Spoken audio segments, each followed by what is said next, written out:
convince me that their point of view is correct, we'll score points in the process. So let's play our game. David, you'll start us off. All right.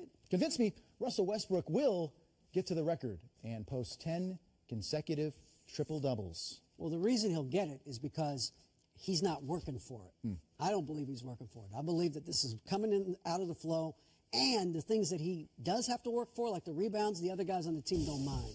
I was starting to worry about that with the rebounds especially. Points, no problem. He's the best scorer on the team. Assists, no problem. He's the best passer on the team. But rebounds, Steven Adams is the best rebounder on the team. But if Steven Adams, as I said the other day, is cool with Westbrook getting rebounds, if it makes it easier for Adams because you don't have to bang as much, then I think he's got a great shot at this. Sammy, a little extra information now as we're going to talk about their schedule coming up here. Boston on Sunday, then Tuesday at Portland, and Wednesday would be at Utah. That would be the 10th. But Boston's going to be a tough one, too. Boston has not allowed a triple-double with Brad Stevens as coach since January of 2014. Well, I hear all that, Vince, and you got your little stats and everything, but the way it's styled and how you play, Boston play up-tempo. So he's going to get the rebounds in the triple-double. Portland plays up-tempo. The team, exactly, the team with the snag is the Utah Jazz. Why? They play a slow-down, very deliberate game. They have the fewest possessions for 48 minutes in the entire NBA. And they have a 7-2 center in the middle named Rudy Gobert that can block shots and rebound. Because of the style of play and the size of Utah and how they play, I think that's where Russ going to come up short. The Utah Jazz will stop him. Sam says no, you say yes. I say yes. Just because I want it to happen, I want to say yes. So David, I knew you was going with the Hall of Fame. Yeah, well, you know, I want to see it happen. So I don't Two old guys, one semi-old guy, and an old raggedy book. Wow. Hey, this book is knowledge. Stand by. Moving on. Convince me, Sam, that the Clippers are who we thought they were. Who we thought they were. Well, I tell you what, I'm going to say the Clippers are still a championship contender for this reason. I'm going back to what you said last night. A week and a half ago, they went into Cleveland and they dismantled the Cleveland Cavaliers. All right, the defending champions. They dismantled them. Now, it's a long season, and you cannot just take one game, even though the Golden State game, Golden State has dominated them, and they pointed to that game on their calendar. I think they got 3 more times to play Golden State this year, at least 2 or 3 for sure. So they got a chance to right the ship and erase that bad memory against Golden State. But I'm going to say the Clippers are still a championship contender. They got a championship coach. They got Blake Griffin, who's rededicated himself again. And they have Chris Paul, DeAndre Jordan, J.J. Redick. They have the pieces, but do they have the mindset? I'm going to say they still are a championship contender. Yeah, David, this is a team that's lost 5 of 7 after that great start. Yeah, and the problem that I have with them as a championship contender is this very thing. We talked about this last night. Great teams don't lose 3 games in a row. Great teams don't lose 5 out of 7. Nope. They just don't. They figure out a way to win. Even they win ugly. They got to win games 90 to 87. They win those games. I don't understand LA sometimes. I just don't understand where they approach the game sometimes. Because, as you mentioned, we did that game in Cleveland. They were as locked in as any team I've seen all year. And they took Cleveland apart, and Cleveland wanted to win. They were coming off a bad loss themselves. So Cleveland was hyped for that game. And then they just lay an egg at home against Golden State, who seems to have their number. Was it 7 straight Golden States beat them? That's correct. That's a red flag to me. I agree, but when you look at this Clipper team, they're older. Chris Paul, some of the guys, they're older.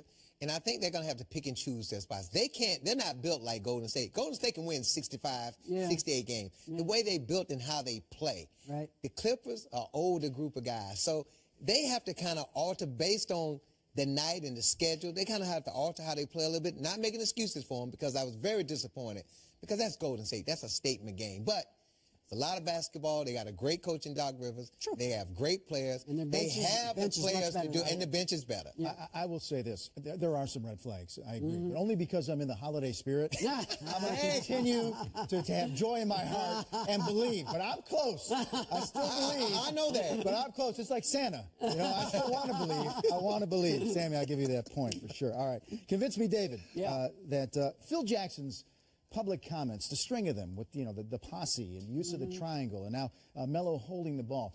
Do they help or do they hinder the Knicks ultimately? I don't think they help them all that much. But to me, like, if he said these things and he was the president of basketball operations of the Minnesota Timberwolves, nobody would care. The fact he says them in New York, and it's immediately a back page story, and it's immediately a controversy, and it has to be addressed. That's why I think it becomes a bigger story. Now, look, he's a big boy. He's lived in a big city for a long time. He knows exactly what's going to happen when he says things like that. If the Knicks weren't playing as well as they're playing and winning games despite all this nonsense that Phil's spouting, I'd be a little more worried. But they seem to be playing through it and playing well. I'm going to say it's going to help them, just to take an opposing view for this reason. Phil Jackson, the Zen master, is no dummy. So he understands. He's dealt with the media. He understands in New York, when you say anything, it's like the President of the United States, you don't just make casual statements. So when he says these things, people are going to react to him. And you listen to what Carmelo said. These guys are closing ranks. It's us against him. We're going to show you, Phil, that we're a better basketball team than what you've given us credit for. And at the end of the day, that's all he wants. He's put this team together. He understands. His legacy in management is based on what they do this year. If they don't make the playoffs, it's going to be a big black eye for Phil Jackson in his career in management. So I think he's took a calculated risk of saying these things and kind of calling out Carmelo because they are playing well, and he wants to keep them focused, and he'd rather have them pissed off at him and proving something to him and rally these guys. And think about it. These guys are coming together slowly, and when you bring a bunch of new players together with a lot of things to prove, you got to find different techniques and different things to bring them together. And what does Phil care if they matter? I get it.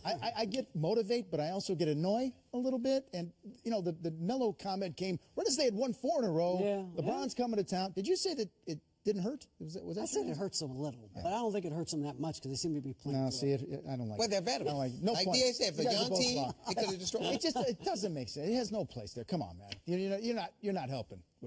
You're not helping with that. These guys know what they have to do. They absolutely do. So I can't award a point there. But it is 1-1. We're down to the final question. Oh, we got one more. Yeah, we do. Sam, since you're former NBA Coach of the Year, the bottle toss, is it the next bench craze in the NBA? Huh? What do you think about that as a bench activity? What do you think about the bottle toss? As a coach, I wouldn't want my guys. This is going on in the Garden. I understand. I wouldn't want them doing that, but think about something. Don't get beat by 30 if you don't want the opposing team doing these type of antics during a game.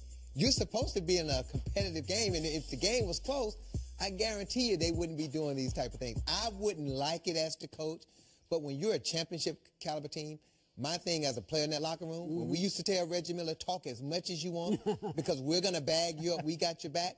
So if I'm on that Cleveland team, guys, we do whatever we want to do because we the bullies of the block, and we walk it, and we talk it, and we're going to do what we want to do. Are you okay with bottle tosses? No. No. And tell us why. Find something else to do. Find something else to do with your time. Look, I'm with Sam on one thing. Shut them up. You don't like it, shut them up. But, you know, that's just kind of to me, it's like, not only is it just something to do, it's like, it's disrespectful. It's disgraceful. I don't even care what the other team's There's doing. a game going on, man. Yeah. So, you know what? I have to give you the point because I agree. That's disrespectful. So it's win. 2-1. David won. Now, here we go. I figured the old guys with the old book on There we hand, go. so I knew it was I'll give you a chance to setup. redeem yourself. You didn't win. Give me One the toss. No. Toss it. One toss. Not good at the bottom toss. Give it a shot, DA. All right, one shot for all the teams. Come on. Make a play. All right, convince me. We gotta go. All right, I can't That even was hold. terrible. That was awful. That's the worst I've ever seen. They weren't even close. I got nothing. That was dreadful. We're gonna work on it and break. Hey!